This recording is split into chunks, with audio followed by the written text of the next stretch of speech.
Hi welcome. నా పేరు doctor hypno Padma Kamalakar, counselling psychotherapist, hypnotherapist. మా క్లినిక్స్ రాజమండ్రి, హైదరాబాద్లో ఉంది.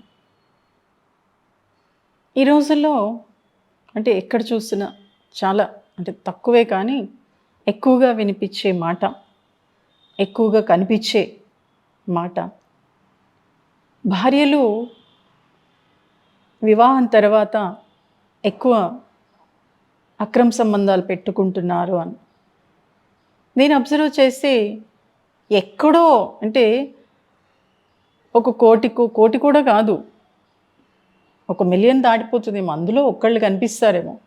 కానీ దాన్ని ఎక్కువగా మనం ప్రోపగాండా చేయటం వల్ల అలా వినిపిస్తుంది, కనిపిస్తుంది. బట్ కానీ భార్య ఒక ఆడదే, ఒక అమ్మాయే, తను స్ట్రాంగ్ ఉమెనే. తను కూడా తన ఫ్యామిలీలో ఒక అద్భుతమైన వ్యక్తిగా ఉండాలనే కోరుకుంటుంది. ఎప్పుడూ కూడా తను ఒక పై స్టేజ్లో ఉండాలి, తన భర్త ఒక ఉన్నతమైన స్థానంలో ఉండాలనే కోరుకుంటుంది. అలాంటి ఒక మహిళ, తన ఫ్యామిలీని ముందుకు తీసుకెళ్లాలనుకునే మహిళ ఇటువంటి అక్రమ సంబంధాలు పెట్టుకుంటుంది అంటే ఎందుకు పెట్టుకుంటుంది ఒక్కసారి ఆలోచించారా? చిన్నప్పటి నుంచి ఒక మహారాణిలా పెంచుతారు ఇంట్లో. అన్నదమ్ములు అసలు అపురూపంగా తనకి ఏ చిన్న ఇబ్బంది వచ్చినా సరే అల్లాడిపోయేలాగా పెంచుతారు. ఎందుకంటే ఒకసారి ఒక కేసు వచ్చింది నా దగ్గరికి. వాళ్ళ ఫాదరు ఆ అమ్మాయికి సంబంధాలు చూస్తున్నాడంట. మా అమ్మాయికి అత్తగారు ఉండకూడదు, ఆడపడుచులు ఉండకూడదు, మరుదులు ఉండకూడదు అన్నాడు. అంటే చూసారా, ఒక అమ్మాయి మీద ఒక తండ్రికి ఎంత ఇష్టమో. కానీ నేను తర్వాత ఆయనకి చెప్పా, సార్ మీరు అడవిలోకి ఇచ్చి చేయండి. అదేంటమ్మా అన్నారు. అవును సార్, బంధాలు లేకుండా, అనుబంధాలు లేకుండా, ఎవరూ లేకుండా ఒక మొగుడే ఉంటే ఇంకా అమ్మాయి ఏం నేర్చుకుంటుంది అని. అంటే అంత అపురూపంగా, అంత అద్భుతంగా ఒక మహారాణిలా చూస్తారు. కానీ పెళ్ళైన తర్వాత తనేమనుకుంటుందంటే, ఇక్కడ నేను ఏం చెప్పినా సరే నాకు అన్నీ చేస్తున్నారు, అక్కడ కూడా అలాగే ఉంటుంది, నా భర్త కూడా అలాగే చూసుకుంటాడు అని ఒక రాజకుమారుడు గుర్రం మీద వచ్చి నన్ను దేవలోకానికి తీసుకెళ్ళిపోతాడు అనే ఊహల్లోనే ఉంటుంది. కానీ ఎప్పుడైతే తన అత్తగారింటికి వెళ్ళిందో, ఒక్కటి ఆలోచించండి అమ్మాయిలు, అత్తగారిళ్ళే మీ ఇల్లు. ఇప్పుడు మీ బంధువుల ఇల్లు ఏది అంటే మీ పుట్టిళ్ళే. కానీ ఇక్కడికి వచ్చిన తర్వాత అంటే చాలామంది పేరెంట్స్ అలాగే చెప్పి పంపిస్తారు, అమ్మ నిన్ను అద్భుతంగా చూసుకుంటారు, పువ్వుల్లో పెట్టి చూసుకుంటారు, నీకు ఏ ఇబ్బంది రాదు అనుకుంటారు. కానీ ఎప్పుడూ కూడా ఎక్కడికి వెళ్ళినా, ఇప్పుడు చదువుకునేటప్పుడు మనకి సమస్యలు ఉండవా? రోడ్డు మీద వెళ్తున్నప్పుడు సమస్యలు ఉండవా? జనాల్లోకి వెళ్తున్నప్పుడు సమస్యలు ఉండవా? ఇవన్నీ మనం పిల్లలకి ఎందుకు చెప్పం? అందుకే ఈ మధ్యన చిన్న చిన్న విషయాలు సూసైడ్ చేసుకుంటున్నారు. సో కాబట్టి అమ్మాయికి ముఖ్యంగా, ఎందుకంటే తను ఏదైనా చేయగలుగుతుంది, ఏదైనా సాధించగలుగుతుంది. ఆకాశంలో సగం అంటున్నారు, కానీ సమస్యలను కూడా విప్పి చెప్పినప్పుడే తను ఏదైనా ఎదుర్కోగలుగుతుంది. కాబట్టి ఇంటికి వెళ్ళిన తర్వాత ఎప్పుడైతే పుట్టి నుంచి మెట్టినింటికి వెళ్ళిందో అక్కడ ఆటోమేటిక్గా అంతా కొత్తగా కనిపిస్తుంది. అలాగే భర్త కూడా ఎంతసేపు తన వాళ్ళ గురించి, తన ఆఫీసు విషయాలు, తన విషయాలే చెప్తూ ఉంటాడు. కానీ ఒక అమ్మాయి 25 సంవత్సరాలు ఒక పుట్టింట్లో పెరిగి మీ ఇంటికి వచ్చిందంటే, మీరు మీ ఇంట్లోనే ఉంటున్నారు కదా, ఒక మగాడిగా మీ పేరెంట్స్తోనే ఉంటున్నాడు కదా, కానీ తను అన్నిటినీ వదిలేసుకొని వస్తుంది. అలా వచ్చినప్పుడు తను కోరుకునేది ఏంటంటే, ఆప్యాయంగా హస్బెండ్ మాట్లాడుతున్నాడా లేదా, తను చెప్పేది వింటున్నాడా లేదా. అలాగే ప్రతిదానికి చాలామంది హస్బెండ్స్ కంపేర్ చేస్తూ ఉంటారండి. మా అమ్మ ఇలా ఉంది, మా అక్క ఇలా ఉంది, మా చెల్లి ఇలా ఉంది, మా అమ్మ ఇలా వంట చేసింది. అలా ఎప్పుడైతే పదే పదే అంటూ ఉంటాడో ఆటోమేటిక్గా తన మనసు బలహీనంగా మారిపోయి నెగిటివ్ వేలోకి వెళ్ళిపోతుంది. అలా నెగిటివ్ వేలోకి వెళ్ళిపోయినప్పుడు ఏమవుతుందంటే, తను జాబ్ చేస్తుంది అనుకోండి, అక్కడ ఎవరైనా ఆప్యాయంగా మాట్లాడినా, చాలా లవ్లీగా మాట్లాడినా, ప్రేమతో మాట్లాడినా అది తనకి చాలా హ్యాపీగా అనిపిస్తుంది. అలా మెల్లమెల్లగా అక్కడ వయసు కూడా లెక్క చేయరు. అరే నాతో చాలా బాగా మాట్లాడుతున్నారే, నాతో అద్భుతంగా మాట్లాడుతున్నారే అనే వేలోకి వెళ్ళిపోయి ఆటోమేటిక్గా టెంప్ట్ అవ్వడానికి అవకాశం ఉంటుంది. ఇక్కడ ఆ అమ్మాయిది తప్ప ఆలోచించండి. తను కోరుకున్నది ఏంటి? నాతో ఆప్యాయంగా మాట్లాడితే చాలు, నాతో లవ్లీగా మాట్లాడితే చాలు, కాసేపు ఒక 5 మినిట్స్ నేను చేసింది మెచ్చుకుంటే చాలు అనే కోరుకుంటుంది ఒక అమ్మాయి. అవి లేనప్పుడు ఎక్కడికి వెళ్తుంది తను? బయటకెళ్ళిపోతుంది. కానీ ఆ బయటికెళ్ళిన ఒకసారి ఒక కేసులో తన హస్బెండ్ వాళ్ళ ఫ్రెండే ఈ అమ్మాయితో లవ్లీగా మాట్లాడడంతో ఆ అబ్బాయి ఫోన్ చేయకపోతే ఉండలేని స్టేజ్‌లోకి వెళ్ళిపోయింది. కానీ ఆ అమ్మాయి ఒకరోజు అంటే తను సంవత్సరం పాటు అలా మాట్లాడుతూనే ఉంది. కానీ ఎప్పుడైతే దానికి ఎడిక్ట్ అయిపోయిందో అంటే స్మోకింగ్‌కి, డ్రింకింగ్‌కి ఎడిక్ట్ అయిపోతుంటాం కాదు. మాటలకు కూడా ఎడిక్ట్ అయిపోతామండి. అలాగా ఆ అమ్మాయి ఎడిక్ట్ అయిపోవడంతోటి తను ఫోన్ చేయకపోతే ఈ అమ్మాయిలో టెన్షన్ పెరిగిపోయింది. కానీ ఒకసారి రియలైజ్ అయింది. రియలైజ్ అయినా దాని నుంచి బయటికి రావట్లేదు. ఎందుకంటే అతను ఫిజికల్‌గా వాడుకుందామని మాటలు యూజ్ చేయడంతోటి ఆ అమ్మాయి అలర్ట్ అయిపోయింది. అప్పుడు నా దగ్గరికి రావడం జరిగింది. వెంటనే నేనన్నా, "ఏంటమ్మా మీ హస్బెండ్" అంటే, "మేడం వినడు, వస్తాడు, కంప్యూటర్ ముందు కూర్చుంటాడు, తన పని తను చేసుకుంటాడు, పడుకుంటాడు." కానీ అద్భుతమైన వ్యక్తే.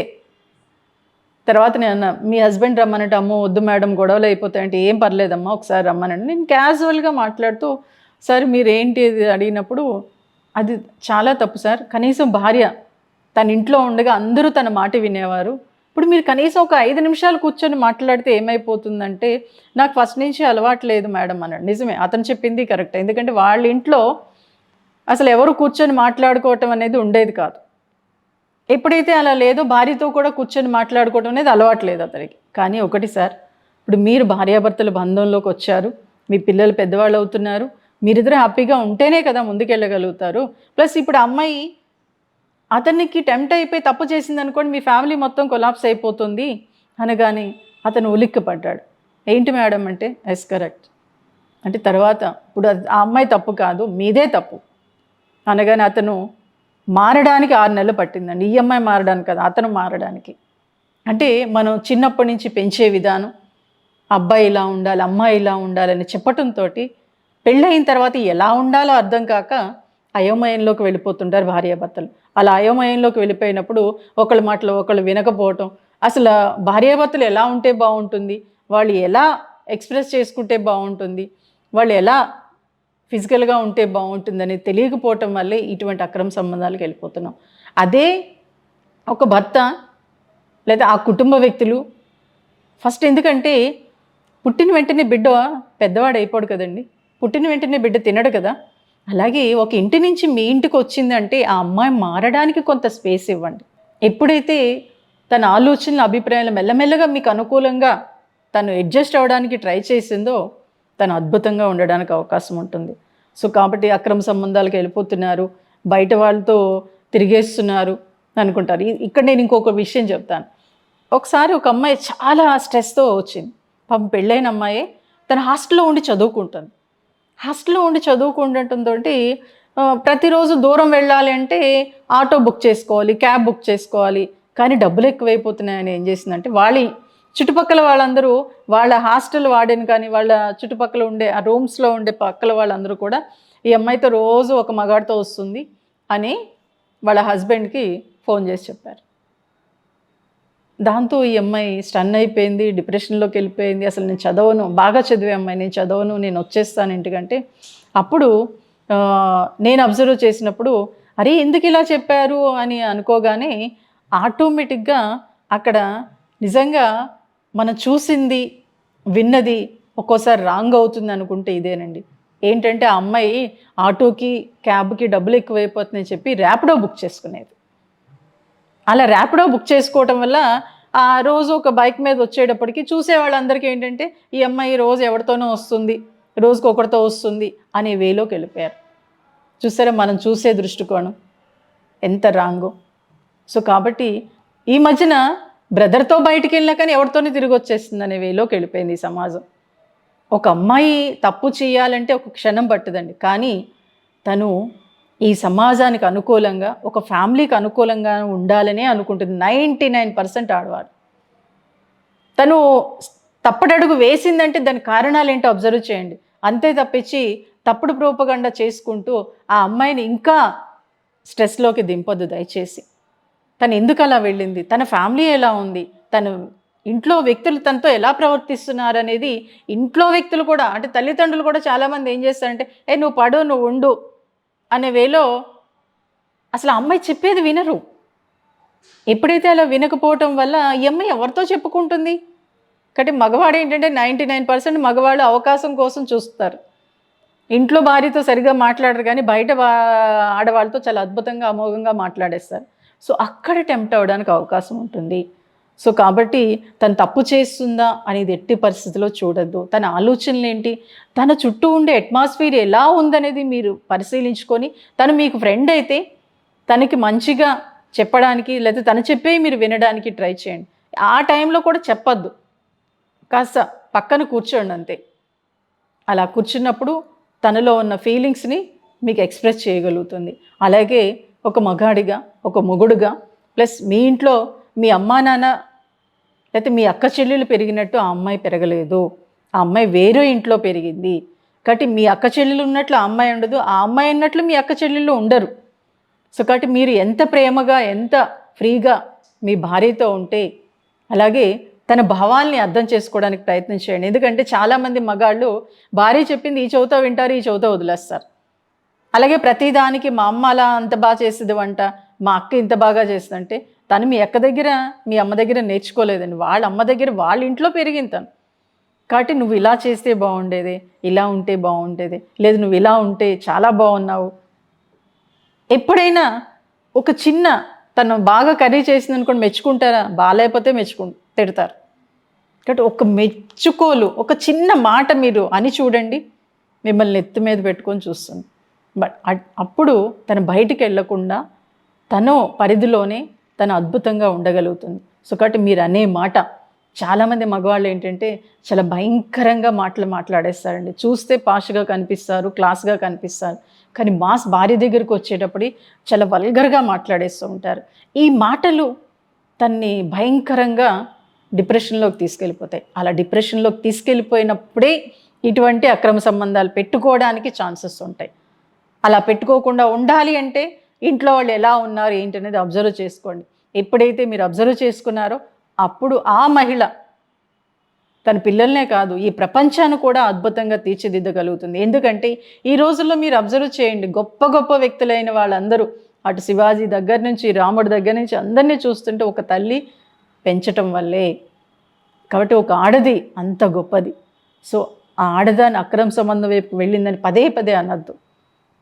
తన సిచ్యువేషన్ ఏంటి, తన ఆలోచనలు ఏంటి, అప్పుడు ఆ సిచ్యువేషన్ ఎలా ఉంది, తను ఎలా రిసీవ్ చేసుకుందని ఆలోచించినప్పుడు దాని నుంచి బయటపడడానికి అవకాశం ఉంటుంది. బట్ ఇటువంటి వాటి జోలికి వెళ్లకుండా ఉండడానికి అవకాశం ఉంటుంది. అలా ఉండాలి అంటే భర్తగా మీరు ఎలా ఉంటున్నారు, మీ పేరెంట్స్ ఆ అమ్మాయితో ఎలా ఉంటున్నారు అనేది అబ్జర్వ్ చేసుకోండి. తను అర్థం చేసుకోవడానికి ప్రయత్నం చేయండి, తన భావాలను వినడానికి ప్రయత్నం చేయండి. అలాగే ఎందుకంటే కృష్ణుడు అంతటి వాడే తన భార్యతో అద్భుతంగా ఉన్నాడు. చిన్న చిన్న విషయాలకు కూడా తను సమర్థిస్తూ ఉండేవాడు.